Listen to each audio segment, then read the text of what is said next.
میں نے کیا تو اتنا ٹائم گزر گیا کہ سرکار اعلیٰ حضرت فرماتے ہیں کہ اونچے اونچوں کے سروں سے قدم اعلیٰ ایک اونچے کا ذکر کیا تو اتنا وقت گزر گیا. اسی ممبئی میں ہم رہتے ہیں. یہ ممبئی کس کی ہے؟ جیسے کل کوئی شعر پڑھ رہا تھا کہ کرسی پہ کوئی بھی بیٹھے لیکن میرا خواجہ ہندوستان کا بادشاہ ہے.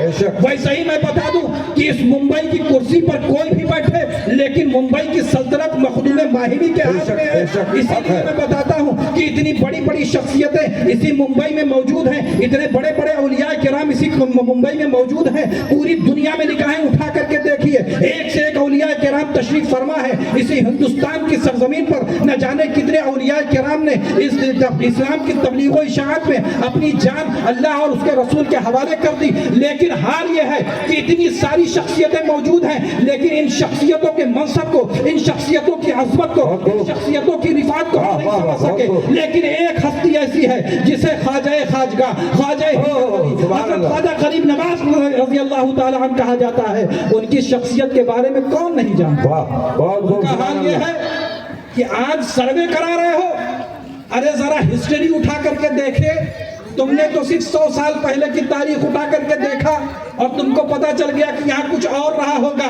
لیکن اور بھی پہلے اگر تاریخ اٹھائی ہوتی تو تم کو پتا چلتا کہ آج تو یہ ہندوستان, اس کا تو بٹوارا ہو چکا. کبھی پاکستان ایک بن گیا, کہیں بنگلہ دیش بن گیا, لیکن ایک ہندوستان ایسا تھا جس کی سرحدیں کابل تک جایا کرتی تھی, جس کی سرحدیں ایران تک جایا کرتی تھی. اور اس ہندوستان کا جو بادشاہ تھا وہ کوئی اور نہیں تھا, بادشاہ اکبر تھا.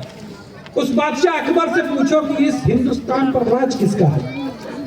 اپنے بیٹے سے کہا تھا کہ اے میرے بیٹے, آج تو بہت بڑا ہو گیا, جوان ہو گیا, ولی عہد ہو گیا.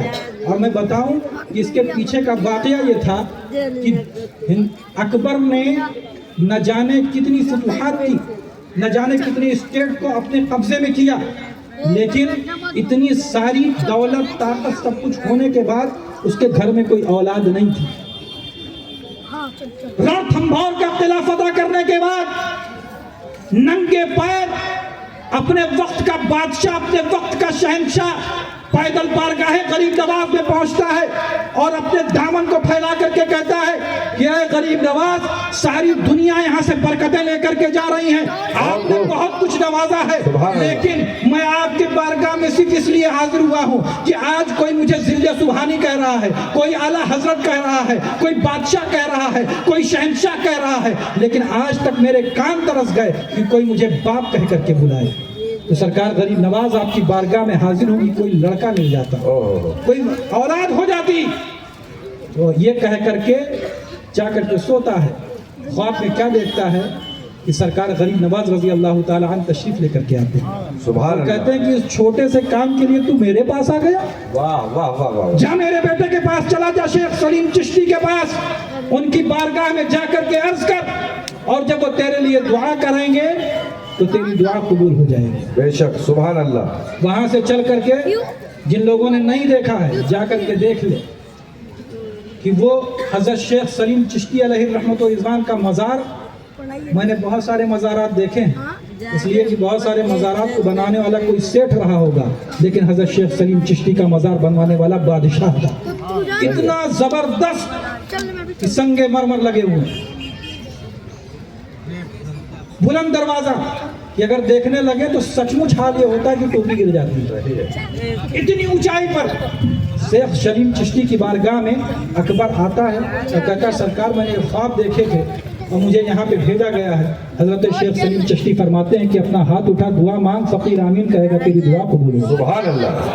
اتنا کہنا تھا, دعا مانگتا ہے اکبر. حضرت شیخ سلیم چشتی اس دعا پر آمین کہتے ہیں. اس کے گھر میں ایک بچہ پیدا ہوتا ہے جسے سلیم کا نام رکھا جاتا ہے. اور کیوں سلیم کہتا ہے؟ اس لیے کہ وہ حضرت شیخ سلیم چشتی علیہ الرحمت و رضوان کی دعاؤں سے پیدا ہوا تھا.